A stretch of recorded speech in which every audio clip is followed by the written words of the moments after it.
Okay, so here's the magnificent plumbing project that Craig and Greg completed. Installed 3 new water filter system here. We got cartridges, different kinds. It's just wonderful. And then we did a magnificent plumbing project, and I'm going to go through it with you now as it stands, an update after 2 days after the project.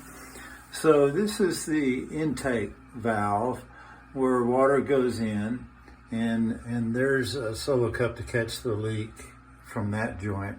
And then you go up and over, and we installed all this. And there's another solo cup to catch that leak there.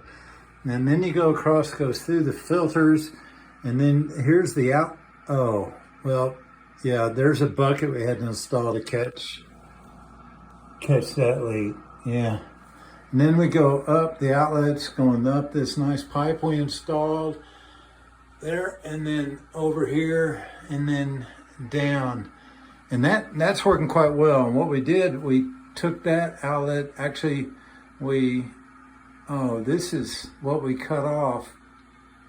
Oh, and there's solo cup cutting the leak from the pipe we cut off. So all in all, pretty terrific project, just to have 4 leaks and a bunch of buckets and solo cups. So all's good.